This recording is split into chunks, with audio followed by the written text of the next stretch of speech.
اب یہ جو آداب زندگی ہے، ان کے لیے کوئی پیمانہ بھی ہوگا، کوئی ٹیمپلیٹ بھی ہوگا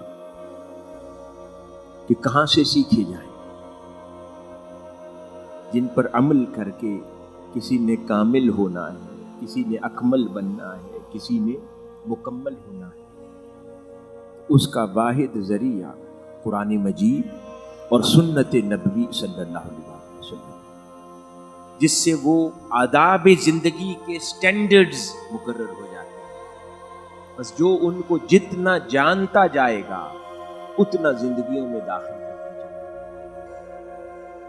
اسی لیے تو کہا جاتا ہے یہ جو اقطاب ہوا کرتے ہیں نا، اپنے اپنے دور کے، جو ولایت کی انتہا کو پا لیتے ہیں اور اپنے دور کے قطب ہو جاتے ہیں، ان کا کمال یہ ہوتا ہے کہ جس کی وجہ سے یہ قطب ہو جاتے ہیں، ان کا اس سطح پر کمال یہ ہوتا ہے کہ آقا علیہ الصلوۃ والسلام کی حیات مبارکہ سے سیکھے جا سکتے تمام اخلاق اور آداب اپنی زندگی میں وہ داخل کر چکے ہوتے ہیں۔ یعنی وہ ان کے آداب اپنے کمال کو پہنچ جاتے ہیں اور وہ آقا علیہ الصلوۃ والسلام کے اخلاق حسنہ کا چلتا پھرتا مظہر بن گئے ہوتے ہیں، اس لیے وہ قطب ہو جاتے ہیں۔ یہ آداب زندگی کا سفر ہے، اس پہ ہر چیز ہے، غصے کے آداب ہیں، ڈیلنگ کے آداب ہیں، کلام ہے، ضبط کے آداب ہیں، یعنی ہر وہ چیز جس کو الٹیمیٹلی آپ عبور کرتے چلے جائیں گے، اللہ پاک آپ کو منزل کے قریب کرتا چلا جاتا ہے۔ اب انہی آداب کا جن کا ذکر قرآن مجید اور احادیث میں ہمیں ملتا ہے، اسی کو ہی آگے سمجھتے ہیں۔ قرآن مجید میں جیسے کہ سورۃ الشمس میں اللہ رب العزت ارشاد فرماتا ہے، اور انسانی جان کی قسم اور اسے ہمہ پہلو توازن اور درستگی دینے والے کی قسم، یعنی اپنی قسم بھی کھائی اور اپنے بندے کی قسم بھی کھائی، پھر اس نے اسے اس کی بدکاری اور پرہیزگاری کی تمیز سمجھا دی۔ بے شک وہ شخص فلاح پا گیا جس نے اس نفس کو رذائل سے پاک کر لیا اور اس نے نیکی کی نشو و نما کی، اور بے شک وہ شخص نامراد ہو گیا جس نے اسے گناہوں میں ملوث کر لیا اور نیکی کو دبا دیا۔ یہ انہی آداب کا ذکر قرآن مجید میں کیا گیا۔ اور اسی طرح تاجدار کائنات حضرت محمد مصطفیٰ صلی اللہ علیہ وآلہ وسلم نے ارشاد فرمایا کہ تم میں سے بہترین وہ ہے جس کے اخلاق اور کردار سب سے اچھے ہوں، یعنی جس کے آداب زندگی سب سے اچھے ہوں، وہ سب سے بہتر ہے تم۔ اسی طرح حاضرین گرامی بے شمار مقامات پر احادیث مبارکہ ہیں جو انہی آداب زندگی کی طرف انسان کو متوجہ کرتے، ان کو سیکھتے جاؤ اور اپنی زندگی میں داخل کرتے جاؤ۔ ہم یہ 10 راتیں اعتکاف کی اس بستی میں کیوں آ بیٹھے ہیں، یا کوئی اللہ والے کی نسبت میں کیوں بیٹھتا ہے، یا کسی اللہ والے سے نسبت کیوں قائم کرتا ہے؟ علم دین تو علماء خطباء سے آتا ہے، فقیہ سے، مفتیان کرام بھی دیتے ہیں، مسائل دین تو وہ بھی سکھاتے ہیں۔ پھر کیوں کہا گیا کہ کسی اللہ والے کا دامن تھام لو، یا اس شخص کو شیطان نے اچک لیا جس کو کسی اللہ والے سے نسبت نہ ہو؟ کیوں؟ کیونکہ اللہ والوں کی صحبت میں آداب ملتے ہیں۔ علم تو اور جگہوں پر بھی ملتا ہے، علم تو مدارس میں بھی ملتا ہے، خانقاہ میں ادب ملتا ہے، وہاں پر آداب سکھائے جاتے ہیں۔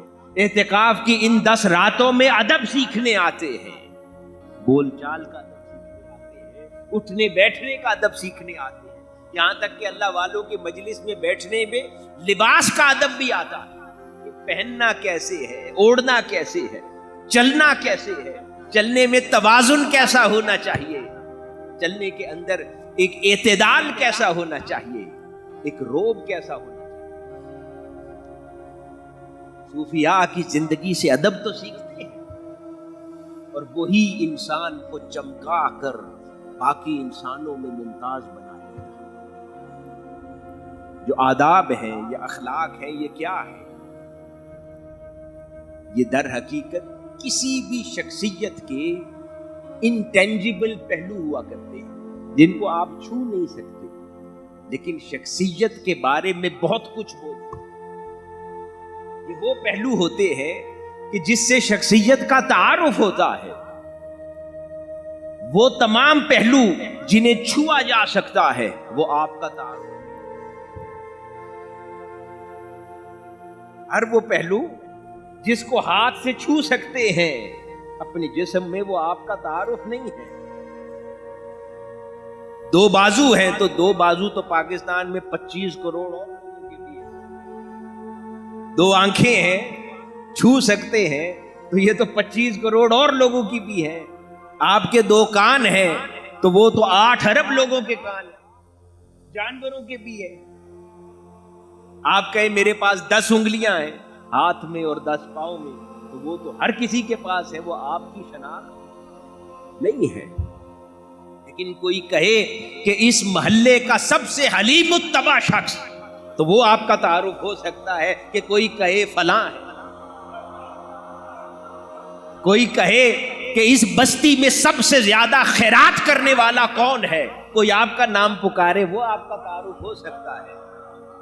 کوئی کہے کہ اس بستی کا سب سے صالح شخص کون ہے، کوئی آپ کا نام پکارے، بن دیکھے پکارے، یہ تعارف ہے۔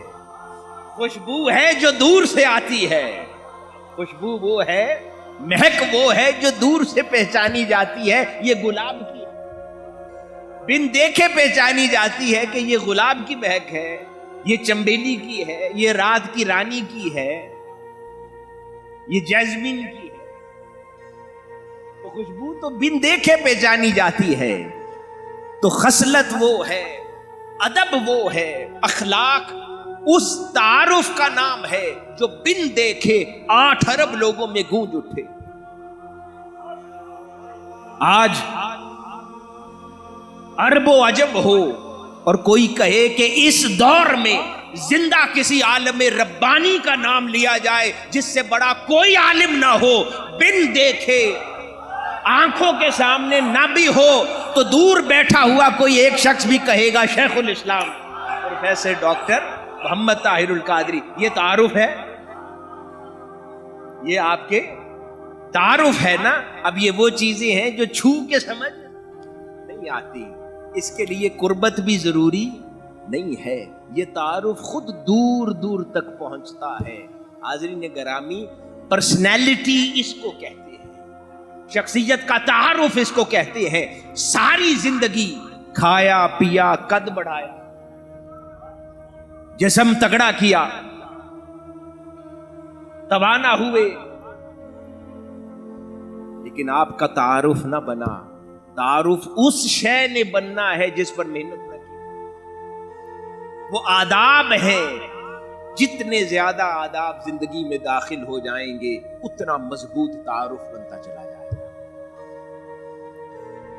کوئی کہے کہ اپنے مزاج میں کیسا ہے، عجز و انکساری میں کوئی کیسا ہے، کوئی لوگوں سے ڈیلنگ میں کیسا ہے، تجارتی لین دین میں کیسا ہے، کلام میں کتنا شستہ ہے، خوش خلق ہے یا نہیں ہے، بد مزاج ہے، کیا ہے، یہ سب آپ کا تعارف ہے۔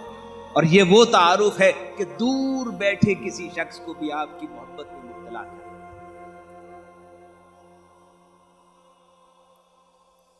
کوئی دور بیٹھا نہ ملے آپ سے پھر بھی آپ کی گیت گاتا پھرے، یہ وہ تعارف ہے جو دور پہنچتا ہے۔ اور یہ تعارف کیسے پیدا ہوتا ہے؟ کہیں میرے ساتھ آداب زندگی سے۔ اور یہ آداب زندگی کہاں ملتے ہیں؟ صوفیاء کی صحبت میں ملتے ہیں۔ تو رہیں صوفیاء کی صحبت میں اور آداب زندگی ہی نہ سیکھیں تو کیا سیکھا؟ ان کے ہونے کا مقصد ہی آداب سکھانا ہے۔ علم تو کتابوں میں بھی ہے، علم تو جمعوں کے خطبوں میں بھی ہے، علم تو درس و تدریس میں بھی ہے، علم تو واعظ و نصیحت میں بھی ہے۔ تو تو صوفیاء کے پاس کیا لینے آتے ہیں؟ وہ ادب سیکھنے آتے ہیں. ان سے سب کچھ لیا، ادب نہ لیا. ان کی زندگی سے ادب نہ سیکھا تو پھر ہم نے زندگی ضائع کر دی. بات سمجھ آ رہی ہے؟ کچھ دل کو لگتی ہے. تو ان 10 راتوں میں سیکھنا کیا ہے؟ ادب سیکھنا ہے. اور اس کو پریکٹس کہاں کرنا ہے؟ جو سیکھنا ہے پریکٹس کہاں کرنا ہے؟ گھر جا کے. تو یہاں آپس میں نہیں کرنا. سب سے پہلے تو آپس میں پریکٹس کریں گے. تو گھر والوں کی تو 10 دن بعد باری آئے گی جب یہاں سے اٹھ کے جائیں گے. تو سب سے پہلے تو آپس میں کرنا ہے نا. ایک دوسرے سے بول چال سنور جائے، بولنے کا انداز سنور جائے، دل کھلے ہو جائیں ایک دوسرے کے لیے. اکوموڈیشن دل میں بھی ہو اور آپ کی عادات و اطوار سے بھی ہو. دل بڑے ہو جائیں، وسیع ہو جائیں. اور جو ادب سیکھتے چلے جائیں سب سے پہلے یہی اپلائی کریں. یہ لیبارٹری ہے. اعتکاف گاہ یہ تجربہ گاہ ہے. آداب کی تجربہ گاہ ہے. آداب سیکھتے جائیں اور اس تجربہ گاہ میں کرتے چلے جائیں. حاضرین گرامی، اب یہ ہم پر منحصر ہے کہ ہم وہی مصنوعات کی طرح ہے جو اللہ نے اس دنیا میں لگا دی ہے فصلوں کی طرح. اب اس 60-70 سال کے عرصہ حیات میں ہم نے اپنی کوالٹیز کو بہتر کرنا ہے. آداب زندگی سیکھ کر تاکہ اس کی نظر میں آ جائیں، اس کی نگاہ میں آ جائیں. اور کاش وہ ہمیں اپنے لیے رکھ لے، اور کاش وہ ہمیں اپنے لیے رکھ لے، اوروں کے لیے نہ چھوڑ دے. ہمیں اپنے لیے رکھ لے. نہیں چاہتے ہم کہ ہمیں اپنے لیے رکھ لے، اوروں کے لیے نہ چھوڑے. بس اس کے لیے ضروری ہے کہ آداب زندگی کو زندگی میں داخل کریں.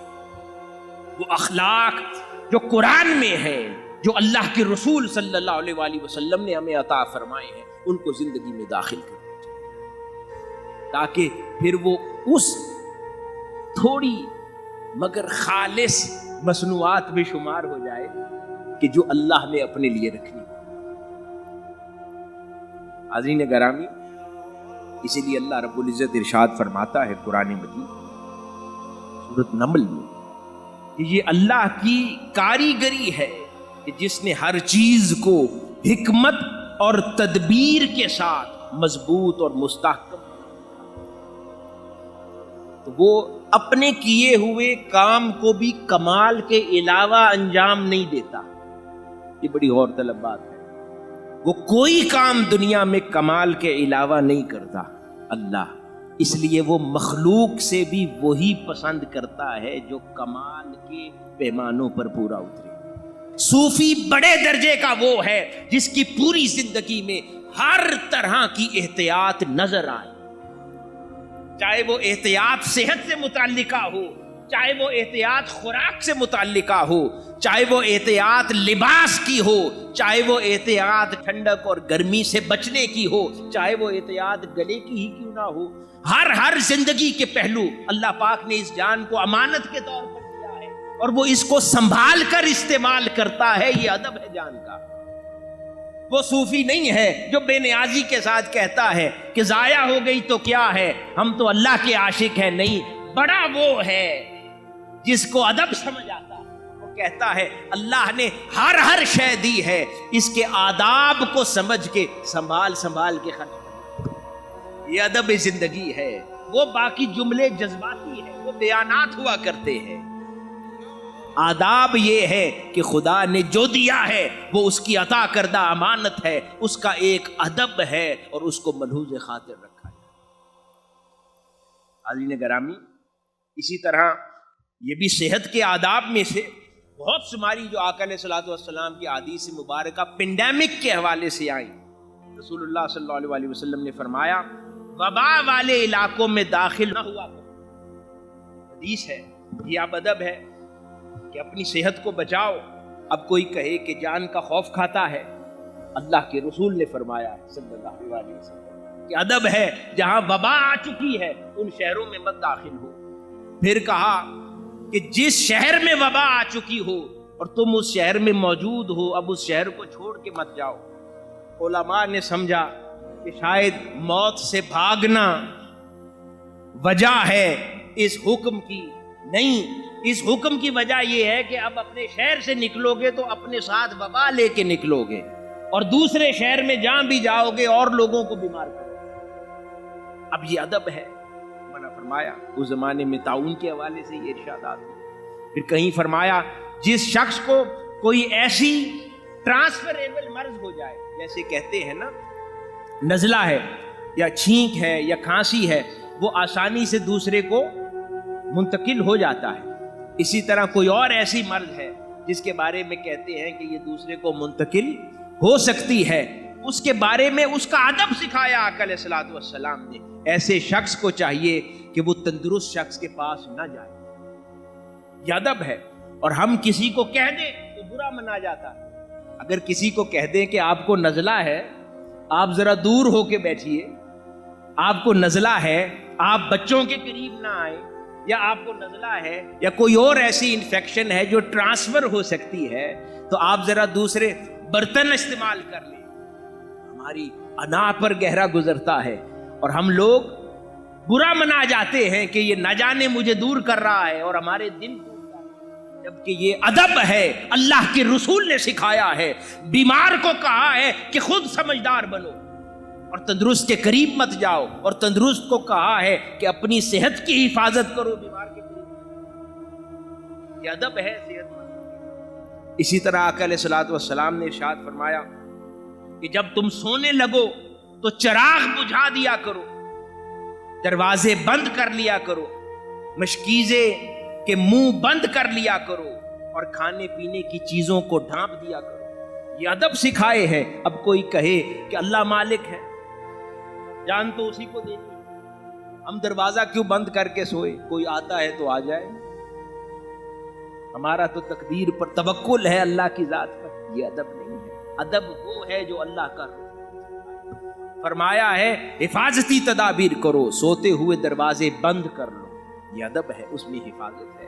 پھر فرمایا چراغ بجھا دو کہ کہیں آگ نہ لگ جائے تمہارے سوئے ہوئے اور تمہیں اس کی خبر نہ ہو۔ ہم اکثر جیسے جلتے ہوئے ہیٹرز گیس والے چھوڑتے ہیں رات کو، اور کئی ایسے آگ کے واقعات اللہ کے رسول 1400 سال پہلے ہمیں ادب سکھا رہے ہیں۔ یہ جینے کے آداب ہیں کہ ایک ایک چھوٹے چھوٹے پہلو کے حوالے سے اللہ کے رسول نے تعلیم دی، کہ یہاں تک کہ سوتے ہوئے چراغ نہ جلا دے دو۔ اور پھر جراثیم، حشرات الارض یا بیکٹیریا سے حفاظت کے لیے فرمایا اپنے پینے کے گھڑے اور کھانے کے برتنوں کو ڈھانپا کرو، انہیں کھلا نہ چھوڑا کرو۔ پھر کھانے سے اپنے برتنوں کو 3 بار کنگالا کرو۔ یہ سارے ادب ہیں کہ اس میں جو امراض ہیں وہ نکل جائے اور انسان کی صحت کو اس سے نقصان نہ پہنچے۔ حاضرین گرامی، یہ چند مثالیں میں نے دیں کہ چاہے معیشت ہو، سیاست ہو، عدالت ہو، انصاف ہو، لوگوں کے ساتھ لین دین ہو، اٹھنا بیٹھنا ہو، کوئی بھی پہلو ہو زندگی کا، ہر پہلو کے حوالے سے، پھر خیرات ہے، رشتہ دار ہیں، والدین ہیں، ہر پہلو میں، ہر سمت میں آداب کی ایک طویل فہرست ہے جو اللہ اور اس کے رسول صلی اللہ علیہ وآلہ وسلم نے ہمیں سکھائے ہیں۔ حاضرین گرامی، یہ آج اس سیریز کی ہماری تمہیدی گفتگو تھی، جس میں ہم نے سمجھا کہ آداب زندگی ہی اخلاقیات ہیں، اور ان آداب زندگی کو حاصل کرنا اور ان پہ مہارت اور کمال حاصل کرنا مقصد حیات، اور اللہ کا قرب اور اس کی دوستی آداب زندگی کے حصول میں ہی پوشیدہ ہے۔ اور ان آداب زندگی کے لیے جہتیں ایک مسلمان کے لیے وہ نہیں ہیں سمتیں مشرق و مغرب، شمال و جنوب، بلکہ سمتیں سدھارنے کی وہ ہیں جو مختلف جہتوں میں جو آداب اور آداب زندگی اور تعلقات معاشرہ موجود ہیں، ان تعلقات کو نکھارنا، انہیں بہتر کرنا اور ان کے سنوارنے کی طرف متوجہ رہنا، یہ در حقیقت مشرق و مغرب، شمال و جنوب کی سمتیں ہیں۔ آئندہ آنے والی نشستوں میں ایک ایک سمت کے اندر کیا ہمارے لیے پوشیدہ ہے ان پر کلام کریں گے۔ والسلام وما علینا الا البلاغ۔